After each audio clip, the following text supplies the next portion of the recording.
all 6 versions of Windows Vista explained.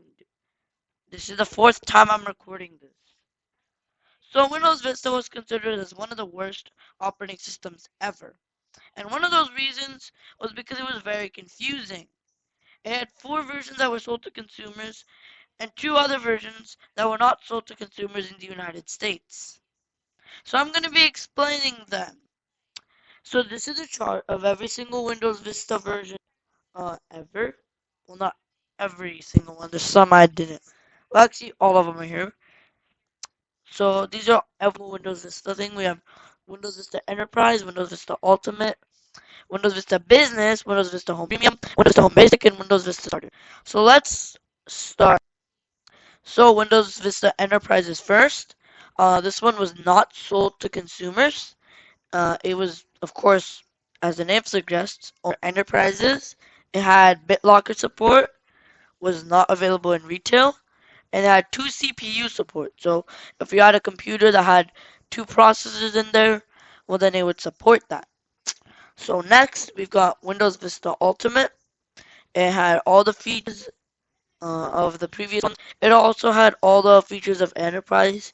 So I guess it was just Windows Vista Enterprise, but for retail purposes. It had 2 special variants, Windows Vista Signature Edition and Windows Vista Product Red Edition. Windows Vista Signature Edition was a release with not Windows, Bill Gates' signature on it.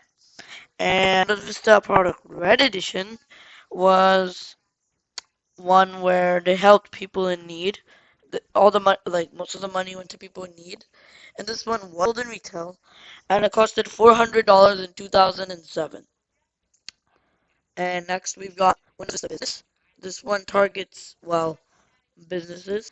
This one did not have parental controls.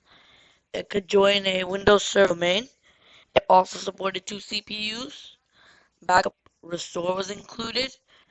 And it got $300 in 2007. So yeah. Next up is Windows Vista Home Premium. It has all the features of Windows Vista Home Basic. It was targeted for home markets, for higher end machines. Yeah, higher end machines. It had Windows Arrow.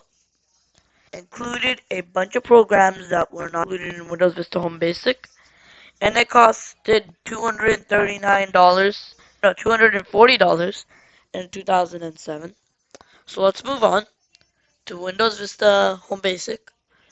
Uh, it, it targets budget conscious people. So like a person that didn't want multimedia stuff. It does not have Windows Arrow, which is a big deal. As for low-end machines, so your Windows XP computer could probably work on it. Costed $200 in 2007, and it did not have programs like Windows DVD Maker, Windows Media Center, stuff like that. And yeah, let's move on again. Windows Vista Starter Edition. This was sold in developing it's only like Romania and Chad, countries like that. It cannot open more than 3 programs at once. It does not have Windows Arrow, of course. It has a 1 GB RAM limit, which means you can only have up to 1 GB of RAM. A 120 GB storage limit, so you can only have 120 gigs of storage on here. A lot of programs are not included. Way too many programs are not included. It can only run on select CPUs, like the Pentium 3s, some Pentium 4s, old AMD Athlons, old AMD Celerons, and it has different wallpapers than like the normal one. I don't know if you can set like custom wallpapers, like ones you download or photos you took. I don't know if you can set that in Windows Vista Starter, but you probably can't, because in Windows 7 Starter, you can't even change the wallpaper.